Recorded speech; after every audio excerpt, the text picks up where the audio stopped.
그래서 이스라엘 백성들이 이렇게 포로 생활을 하게 되는 것은 우리가 잘 알고 있는 상황이고요. 예레미야 2장 7절에 내가 너희를 기름진 땅에 인도하여 그것을 열매와 그것의 아름다운 것을 먹게 하였거늘 너희가 이리로 들어와서는 내 땅을 더럽히고 내 기업을 역겨운 것으로 만들었으며 라는 말씀으로 예레미야 선지자는 우리가 하나님께서 받았던 그런 모든 은혜에 대해서 이스라엘 백성이 잊어버렸던 그러한 내용에 대해서 하나님께서 이렇게 먼저 얘기하고 계십니다. 2장 8절에는 제사장들은 여호와께서 어디 계시냐 말하지 아니하였으며 율법을 다루는 자들은 나를 알지 못하며 관리들도 나에게 반역하며 선지자들은 바알의 이름으로 예언하고 우익한 것들을 따랐느니라. 그래서 여기 보면 여호와께서 어디 계신지 그런 제사장들이 말해야 되는데 말하지 못한 그런 것도 여호와 하나님께서 이렇게 말하고 계시며 하나님이 내가 누구인지 알지 못한다 이렇게 이야기도 하고 계십니다. 그리고 이스라엘 백성들이 하나님께 반역하고 선지자의 이름을 예언한다. 이런 쪽으로 희속적으로 하나님께 받았던 그런 우리가 하나님께 받았던 은혜들이 있는데 그런 은혜들을 조금씩 까먹는 그러한 상황들, 그런 이스라엘 백성들을 우리가 볼 수가 있습니다. 그래서 예레미야 51장 51절에는 외국인이 여호와의 거룩한 성전에 들어가므로 우리가 책망을 들으며 수치를 당하여 모욕이 우리 얼굴을 덮었느니라. 이방인에게 성전이 짓밟히는 그러한 수치를 당하는 그러한 이스라엘 백성들을 볼 수가 있었습니다. 그러나 하나님께서는 51장 11절 말씀에 화살을 갈며 둥근 방패를 준비하며 여호와께서 메대 왕들의 마음을 부추기사 바벨론을 멸하기로 뜻하시나니 이는 여호와께서 보복하시는 것 곧 그의 성전을 위하여 보복하시는 것이라. 그래서 바벨론을 하나님께서 무찌르시고 이제 페르시아 제국으로 이끄시는 것을 볼 수가 있었습니다. 예레미야 선지자는 이렇게 많은 예들을 이야기해 주었습니다. 예레미야 선지자는 29장 14절 말씀에 이것은 여호와의 말씀이니라 나는 너희들을 만날 것이며 너희를 포로된 중에서 다시 돌아오게 하되 내가 쫓아보냈던 나라들과 모든 곳에서 모아 사로잡혀 떠났던 그곳으로 돌아오게 하리라. 이것은 여호와의 말씀이니라. 포로된 중에서 다시 돌아오게 하겠다. 그렇게 예언을 하셨습니다. 그래서 그런 예언을 우리가 bring you back from captivity 이렇게 이야기하고 계시죠. 그래서 에스라 1장 1절에는 바사왕 고레스 원년에 여호와께서 예레미야의 입을 통하여 하신 말씀을 이루게 하시려고 바사왕 고레스의 마음을 감동시키심에 그가 온 나라에 공포도 하고 조소도 내려 이르되 이렇게 해서 이제 하나님께서는 이스라엘 백성들에 대해서 지속적으로 돌아오게 하시겠다 이렇게 얘기하시면서 궁극적으로는 페르시아 바사왕에 의해서 조소도 하고 이렇게 해가지고 성전도 건축하게끔 이스라엘 백성들에게 메시지를 주십니다. 그래서 바사왕 고레스는 말하노니 하늘의 하나님 여호와께서 세상 모든 나라를 내게 주셨고 나에게 명령하사 유다 예루살렘에 성전을 건축하라 하셨나니. 그래서 이스라엘 백성들이 성전 건축하는 것으로 지금 모든 마음을 이렇게 다 잡고 있는 것을 볼 수가 있습니다. 1장 5절 말씀에 이에 유다와 베냐민 족장들과 제사장들과 레위 사람들과 그 마음이 하나님께 감동을 받고 올라가서 예루살렘에 여호와의 성전을 건축하고자 하는 자가 다 일어나니. 그렇게 해서 이제 성전을 건축하자. 이제 잃어버렸던 하나님의 마음을 다시 재건하자. 하나님에 대한 믿음을 다시 재건하자라는 그러한 마음으로 이제 이스라엘 백성들이 하나님께로 돌아오고 있다는 그러한 여러 가지의 상황들을 우리가 볼 수가 있습니다. 그런데 에스라 4장 5절 말씀에 바사왕 고레스의 시대부터 바사왕 다리오가 즉위할 때까지 관리들에게 뇌물을 주어 그 계획을 막았으며 이 성전 계획이 쉽지만은 않았습니다. 하나님께로 돌아가는 길, 하나님께서 떠났던 길은 어떻게 떠났지만 하나님께로 다시 돌아오는 길을 사마리아인들이 집요하게 성전 재건을 방해했습니다. 그래서 이런 뜨거운 마음들이 이제 접히게 되는, 그러므로 해서 이제 다시 돌아왔지만 회복하려고 노력하는 마음이 있었지만 다시 이런 방해 작전에 의해서 성전 재건이 중단되는 그러한 상황까지 보게 되었습니다. 그래서 하나님께서는 이렇게 성전 재건을 원하셨는데, 이 성전 재건은 포로 생활의 바벨론으로부터 예루살렘으로 돌아오는 것, 그것만을 의미하는 것이 아니라 허물어진 채로 방치되었던 그런 성전을 다시 일으켜 세우는 것, 그것도 의미하고 있고요. 하나님 앞에서 올바르게 살아가는 것 또한 포함되어 있다는 그런 것이었습니다.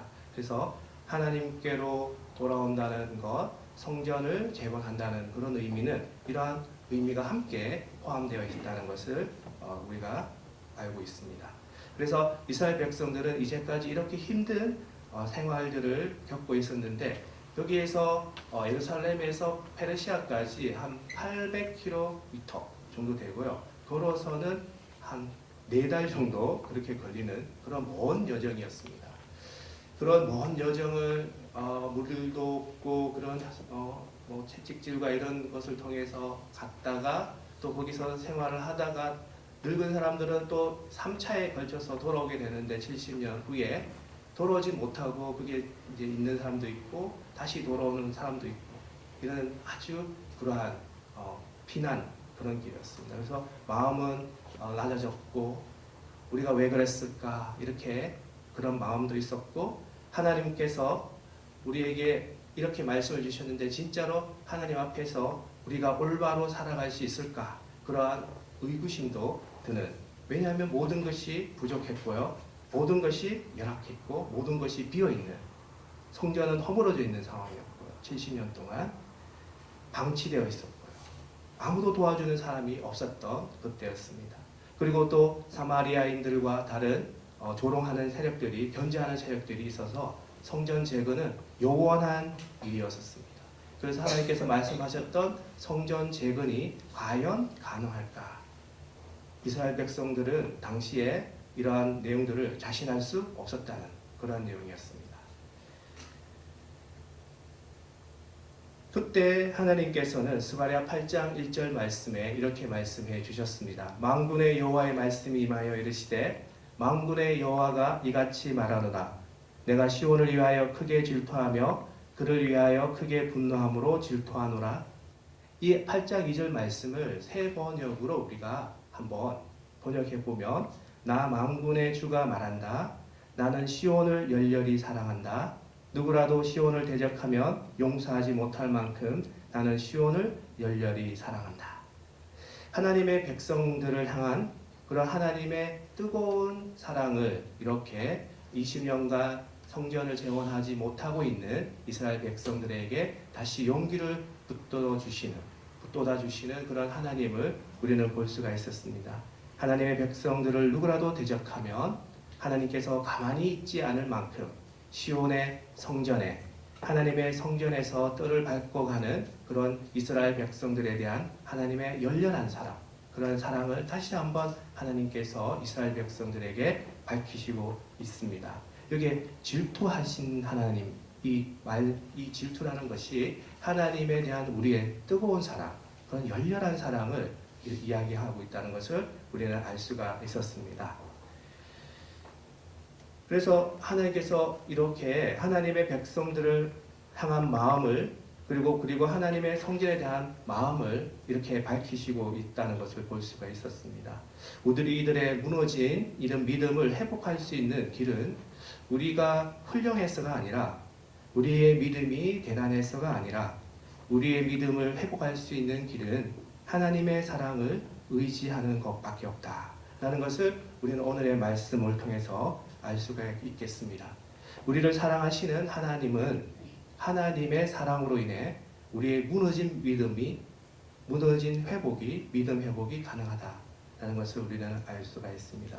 우리들이 많은 것을 가지고 있고 대단한 믿음을 가지고 있어서 우리가 믿음을 다시 회복할 수 있는 것이 아니라, 하나님께서 우리를 향하신 뜨거운 사랑으로 인해서 우리의 믿음이 회복될 수 있다는 것을 우리는 겸손한 마음으로 하나님의 말씀을 붙잡아야 되겠습니다.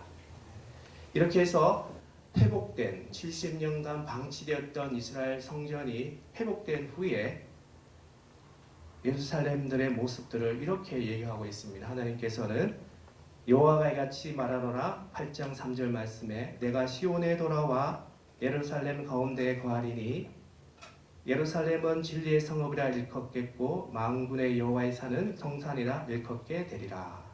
하나님께서 시온에 돌아오시겠다 이렇게 얘기하고 있습니다. 얼마나 대단한 일입니까? 하나님께서 우리 시온에 예루살렘에 다시 돌아오시겠다. 그러면 예루살렘은 진리의 성읍이 될 것이다. 이렇게 하나님께서 말씀하고 계십니다.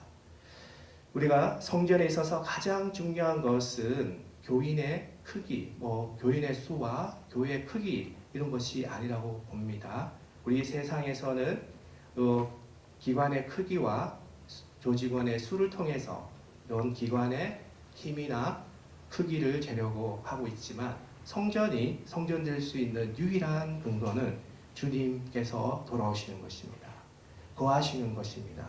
성전이 아무리 크고 화려할지라도 주님이 거하시지 아니하시면 그곳은 성전일 수 없다는 말씀을 우리는 여기서 알 수가 있겠습니다. 하나님께서 또한 이렇게 말씀하고 있습니다. 스가랴서 1장 3절에 말씀하고 있습니다. 오늘 말씀에 1장도 같이 포함되어 있었습니다. 너무나도 감사드리고요. 여기에 3절 말씀에 그러므로 너는 그들에게 말하기를 만군의 여호와께서 이처럼 이르시되 너희는 내게로 돌아오라. 만군의 여호와의 말이니라. 그리하면 내가 너희에게로 돌아가리라. 만군의 여호와의 말이니라. 하나님께서 언제 돌아오시냐 하면요.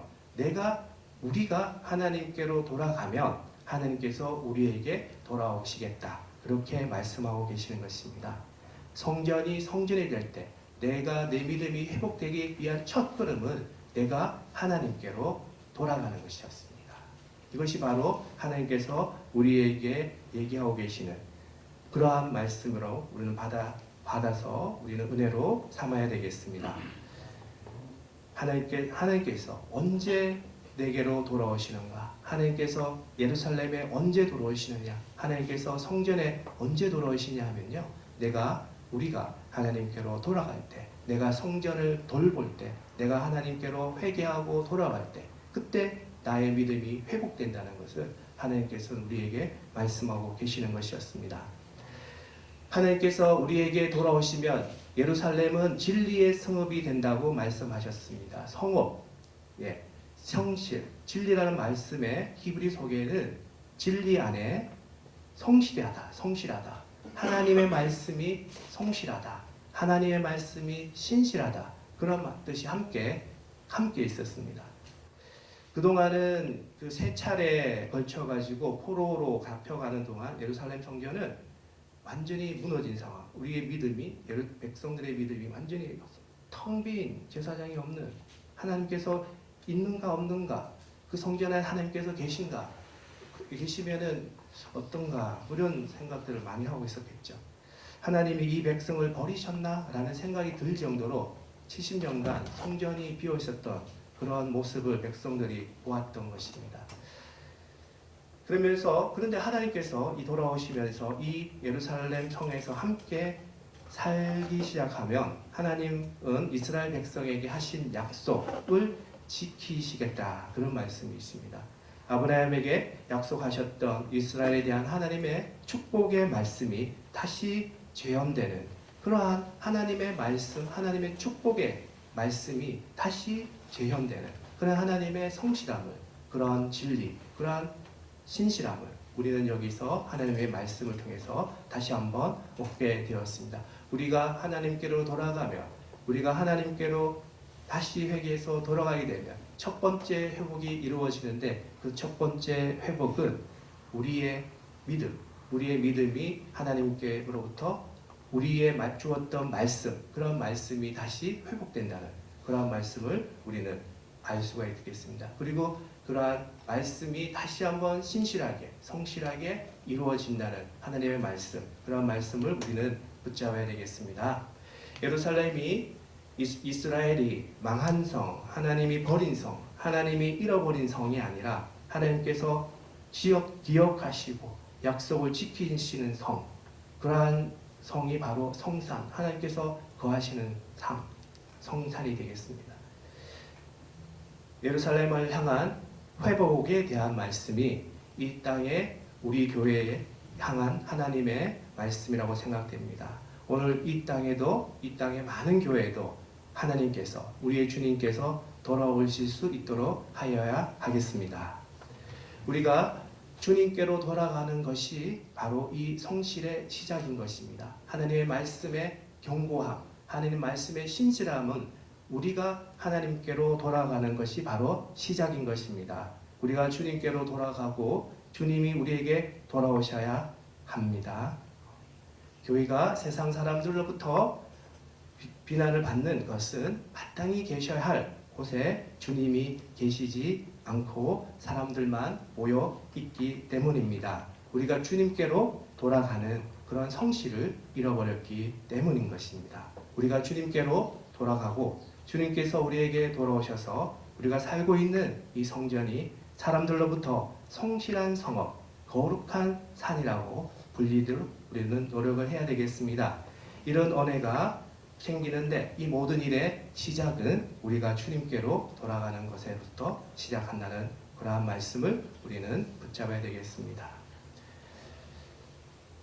두 번째로 우리가 회복된 모습은 어떠한 모습이 되는지, 하나님께서 우리에게 돌아오시면 어떠한 모습을 보게 되는지 다시 한번 보면 8장 4절 말씀에 만군의 여호와가 이같이 말하노라. 예루살렘 길거리에 늙은 남자들과 늙은 여자들이 다시 앉을 것이라. 다 나이가 많으므로 저마다 손에 지팡이를 잡을 것이요. 하나님께서 돌아오시면 예루살렘 길거리에는 늙은 남자들과 늙은 여자들이 다시 앉을 것이다.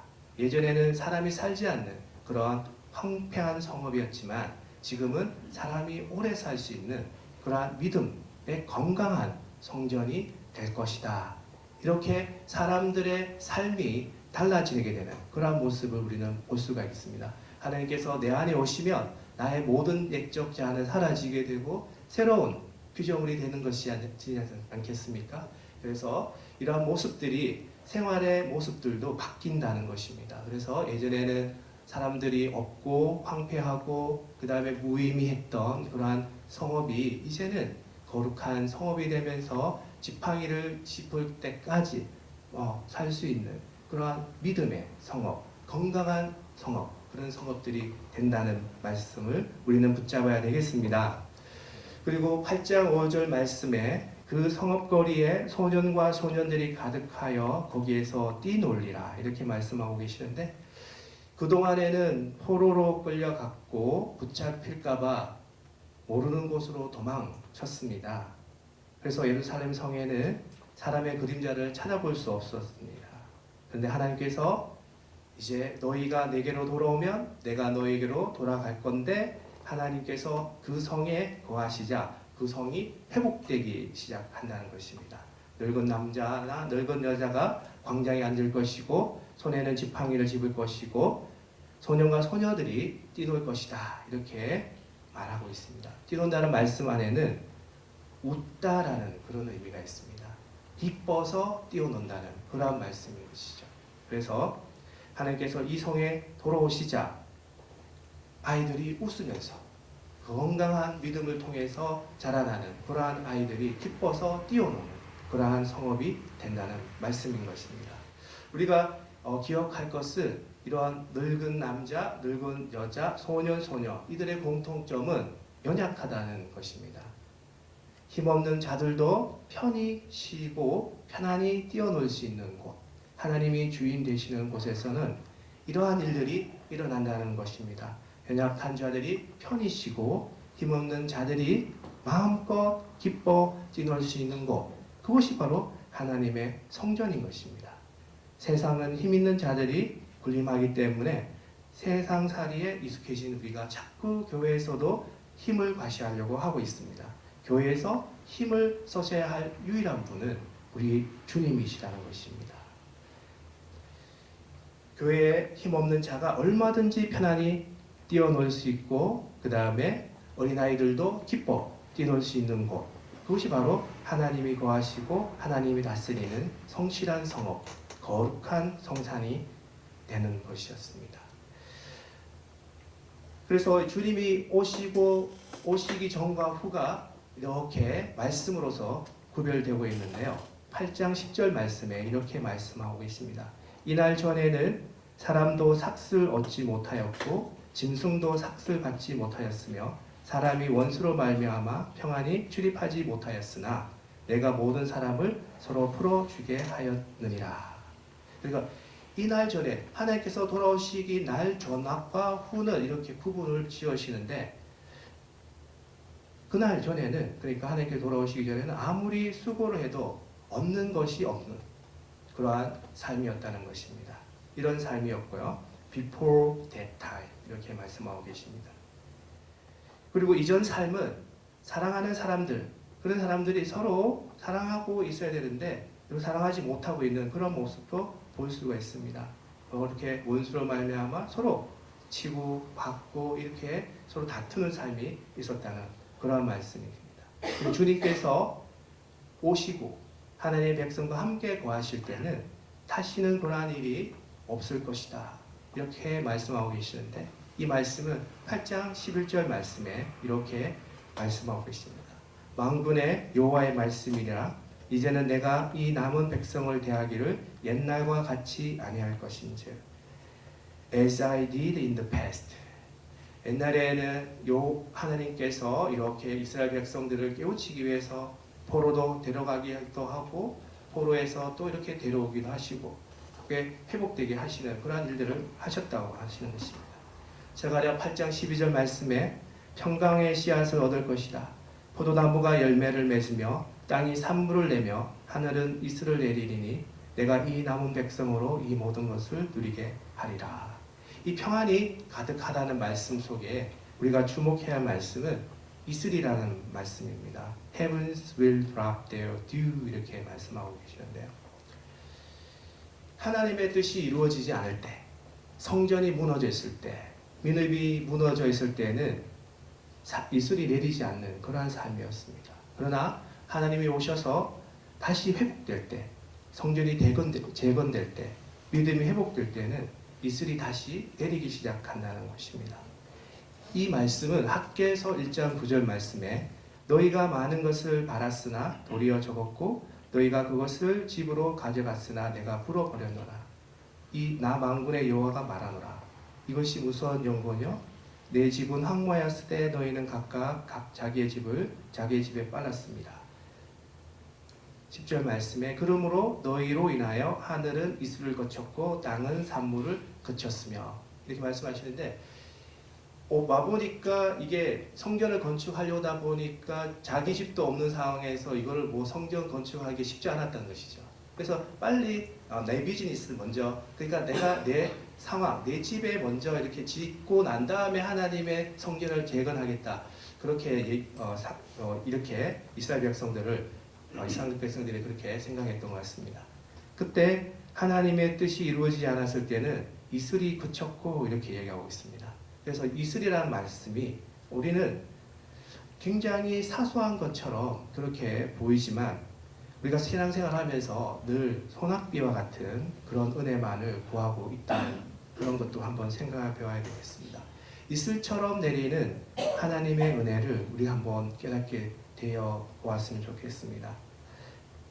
이슬은 사소한 것처럼 보이지만 모든 생명을 살리는 생명의 원천이 된다는 것을 우리는 이런 말씀을 통해서 보아야 되겠습니다. 하나님이 회복한 땅에는 이슬이 내리기 시작한다라는 것입니다. 우리는 가끔씩 어리석어서 정말 세상 사람들이 다 놀랄만한 일이 일어나야 하나님이 하셨구나 라고 생각을 하고 있습니다. 근데 하나님의 은혜는 이슬처럼 임하신다는 그런 말씀을 우리는 붙잡고 있어야 되겠습니다. 이것이 하나님의 은혜이구나. 잔잔히 오고 있는 하나님의 은혜, 우리가 숨 쉬고 있는 이러한 것, 우리가 걸어 다닐 수 있는 것, 이런 것이 하나님의 은혜라는 것, 우리가 섬길 수 있는 교회가 있다는 것 자체가 하나님의 은혜라는 것입니다. 하나님이 등을 돌린 곳에는 이슬이 내리지 않는다는 것이죠. 그러나 하나님이 오셔서 회복하신 땅에는 이슬이 내린다라는 말씀입니다. 그래서 이스라엘 백성들은 스가랴 8장 6절에 진짜 이런 일들이 일어날 수 있을까? 70년 동안 황폐한 땅에서 이제 와서 성전을 재건했는데 성전 재건하다가 힘들어서 관두고 있는 상황에서 하나님께서 말씀을 주시는데 스가랴 선지자를 통해서 말씀을 주시는데 회복될 것이다. 다시 뛰놀 수 있을 것이다. 이렇게 말씀하고 계시는데 이스라엘 백성들은 과연 이런 회복이 가능할까? 라는 그러한 의문을 지금 가지고 있습니다. 그래서 하나님께서 이런 말씀을 주십니다. 스가랴서 8장 6절 말씀에 만군의 여호와가 이같이 말하노라. 이 일이 그날에 남은 백성의 눈에는 기이하려니와 내 눈에 어찌 기이하겠느냐. 만군의 여호와의 말이니라. 그동안 이게 포로, 그 다음에 성전이 외국인에게 침범당하는 그런 수치, 그런 어려운 일들이 많이 겪었기 때문에 이스라엘 백성들은 하나님께서 주시는 그런 말씀을 통해서 과연 이 일들이 가능할까? 그런 마음을 떨쳐내지 못하고 있던 상황이었습니다.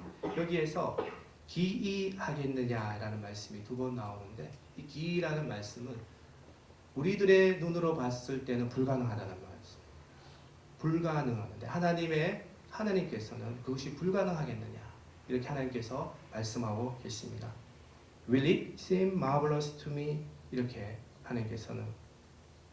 그래서 이스라엘 백성들은 말씀이 좋지, 말씀이 선포되는 것이 좋지, 스가랴 말씀이 선지자의 말씀이 좋은 것이 어떻게 우리가 그런 일을 할 수 있을까? 우리가 어떻게 성전을 재건할 수 있을까? 우리가 무너졌는데 이것이 가능할 수 있을까? 나의 믿음이 무너졌고 나의 이스라엘이 성전이 무너졌는데 이것이 과연 가능할까? 그래서 백성들은 하나님의 하시는 말씀을 기이하게 듣는다는 거죠. 불가능하다라고 듣는 거죠. 도개를 가웃한다는 말씀입니다.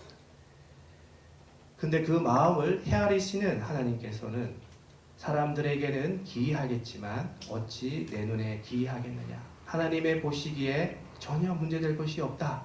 이상하지 않다. 내게는 너무나도 쉬운 일이고 마땅한 일이고 당연한 일이라고 주님은 말씀하고 계십니다. 믿음의 사람은 사람의 눈으로 보는 것이 아니라 주님의 눈으로 보는 사람들을 말하는 것입니다. 사람의 보기에는 불가능해 보이지만 기이하지만 주님의 눈으로 보면 이해가 되는 것, 그것이 바로 신앙인 것입니다. 우리 크리스찬이 바로 이러한 믿음의 눈, 사람의 눈으로 보는 것이 아니라 하나님의 말씀을 통한 믿음의 눈으로 보는 우리의 은혜가 우리가 되기를 바라는 그런 은혜가 여러분들과 저에게 함께 하시길 바랍니다. 내가 주님의 말씀을 대할 때마다 사람의 마음으로 생각하면 참 좋긴 한데 정말 저것이 가능하겠니? 그렇게 사람의 눈으로 보면 언제나 불가능할 수밖에 없다는 것입니다. 그러나 주님이 보실 때에는 그것이 어찌 기이하겠느냐 라고 하나님께서 말씀하고 계십니다. 우리가 이 세상을 살아가지만 사람의 눈으로만 볼 것이 아니라 우리는 인간이기 때문에 그럴 수밖에 없습니다. 그렇지만 그것이 전부가 되는 것이 아니라 말씀으로 오시는 그러한 말씀을 통해서 우리가 주님의 눈으로 우리는 보아야 될 것입니다. 그러한 불가능에 대한 도전, 하나님께서 하시고자 하겠다는 말씀, 그러한 말씀을 붙잡고 우리는 가야 되는 것입니다. 그 말씀을 붙잡고 우리는 앞으로 나가는 우리 성도 여러분들이 되시기를 간절히 기원합니다.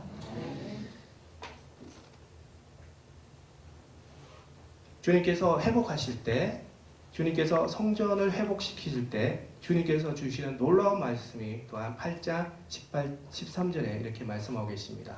유다 족속아 이스라엘 족속아 너희가 이방인 가운데서 저주가 되었으나 이제는 내가 너희를 구원하여 너희가 복이 되게 하리니 두려워하지 말지니라. 손을 견고히 할지니라. You have been an object of cursing among the nations. 지금까지 이방인들 가운데서 성전이 무너져 있고 이렇게 되는 상황에서 세상 사람들에게 저주받는 그런 사람들의 표본이 되었던 이스라엘 백성들이 저 이스라엘 백성들 좀 봐. 나라를 빼앗기네. 처음에는 북이스라엘 빼앗기더니만 이제는 유다까지 빼앗기네. 포로로 끌려가네. 하나님을 믿는다던 저 이스라엘 백성들의 저 모습이 왜 저럴까? 이렇게 손가락질을 당했다는 것입니다. 이방인들을 통해서 그동안 이스라엘 백성들은 손가락질을 당하는 저렇게 왜 저렇게 됐을까? 저주받는 표본, 저주받는 사람의 표본이었다는 것입니다. 그러나 하나님께서 돌아오시면 저주받는 사람이었지만 그것은 과거일 뿐 이제는 복받는 사람의 표본이 될 것이라는 그런 하나님의 말씀을 우리에게 주시는 것입니다.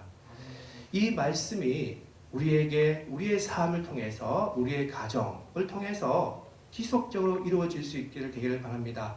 저희들 일도 우리가 안 믿는 자들에게 손가락질을 당했다면 그것은 과거의 일인 것입니다. 이제는 내가 주님께로 돌아갔기 때문에 주님께서 내게로 돌아오셨기 때문에 이제부터는 우리의 삶은 복받는 사람의 표본이 되는 것입니다. 하나님께서는 우리를 통해서 정반대의 상황이 일어났던 그러한 믿음의 훈련, 그러한 상황에서도 우리가 견딜 수 있는지 보고 계시는 그러한 모습도 함께 볼 수가 있습니다. 내가 너를 복의 근원이 되게 하겠다라는 아브라함에 주신 하나님의 말씀을 통해서 너를 통해서 열방이 복을 하겠다는 그러한 하나님의 약속의 말씀을 통해서 이 약속을 가지고 생각하면 그동안 이스라엘 백성이 이방인들에게 저주받았던 것, 손가락질을 받았던 것, 그런 표본이 되었다는 것, 하나님께서 아브라함에게 주셨던 약속과는 정반대의 상황이 일어났던 것입니다. 그러한 상황에서도 우리는 굳건히 하나님의 말씀을 붙잡고 스가랴 말씀에 붙잡고 하나님 주시는 말씀을 붙잡고 지속적으로 하나님과 함께하는 그런 상황에서 우리는 다시 한번 하나님께로 돌아갈 수 있었고 그렇게 돌아갔을 때 하나님께서 우리를 회복시켜 주시겠다는 그런 약속의 말씀을 주셨다는 것입니다. 그래서 우리는 다시 한번 이 하나님의 백성을 아브라함에게 축복의 약속을 이끌어 주시는 그런 하나님의 성실하심을 우리는 깨닫게 되며 우리는 경험하게 된다는 것입니다. 그래서 다시 또 그러한 어려움이 올지라도 우리는 하나님의 약속을 붙잡고 성실하신 하나님을 지속적으로 경험하는 것입니다. 이것이 바로 우리를 이끄시는 하나님의 뜨거운 우리의 사랑인 것입니다. 이제는 내가 너희에게로 돌아가서 너희가 복받는 사람의 표본이 되게 하겠다라는 하나님의 뜨거운 약속, 뜨거운 사랑을 우리는 붙잡아야 될 것 같습니다. 되겠습니다. 이때까지 우리를 손가락질했던 이방 사람들에게 하나님께서는 보여주시는 것입니다. 우리가 이 은혜와 복을 붙잡아야 하겠습니다. 손가락질 당했던 일은 옛날 일입니다. 이제는 복받는 사람의 표본이 되게 해 주시옵소서.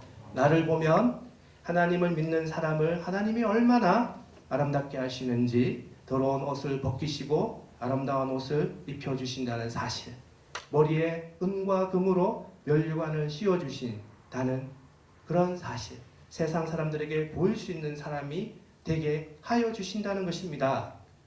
이 모든 일들은 우리의 마음으로 우리의 능력으로 이루어지는 것이 아니라 우리를 뜨겁게 사랑하시는 하나님의 사랑으로 이루어진다는 것입니다. 이것이 사람의 눈으로 볼 때는 기이하게 보인다는 것이고 볼지라도 주님의 말씀의 믿음에 근거한 것을 보면 어찌 이것이 나에게 기이한 일이겠느냐. 얼마든지 가능하다. 이런 말씀을 하나님께서는 우리에게 주십니다. 사람의 적달한 생각에 갇혀있지 마시고 오직 주님의 뜨거운 사랑을 신뢰할 수 있는 그런 저희들이 되게 하여 주시옵소서. 하나님께 감사드립니다. 같이 기도드리겠습니다. 하나님께서 저희들에게 이스라엘 백성들의 포로 이전의 삶과 포로 이후의 삶을 보여주시면서 이스라엘의 재건을 통해서 하나님께서 우리에게 주시는 그러한 믿음의 회복, 성전의 회복, 건강의 회복을 할 수 있다는 근본 이유는 하나님께서 우리를 뜨겁게 사랑하고 계신다는 그 살아계신 하나님의 말씀, 오늘의 말씀을 하나님 우리는 믿습니다. 이런 말씀을 통해서 우리가 회복되게 하여 주시옵소서. 아브라함에게 약속했던 그 축복의 말씀이 다시 한번 성실하게 재현되는 우리가 되게 하여 주시옵소서. 하나님께서 우리의 삶을 달라지게 하여 주시옵소서. 하나님께 함께 거하는 삶, 예수님께서 우리와 함께 거하는, 내 안에 하나님께서 예수님께서 거하는 그러한 새로운 피조물이 되게 하여 주시옵소서. 이제는 포로로서 하나님과 떨어져 있던 그런 사람들이었지만, 세상 사람들에게 손가락질 당했지만 이제는 복받는 사람의 표본이 되게 하여 주심에 감사드리며, 주님께서 회복하여 주시는 그런 놀라운 말씀에 감사드립니다. 이 시간 함께 하여 주신 하나님께 감사드리며 거룩하신 주 예수 이름으로 기도드렸나이다. 아멘.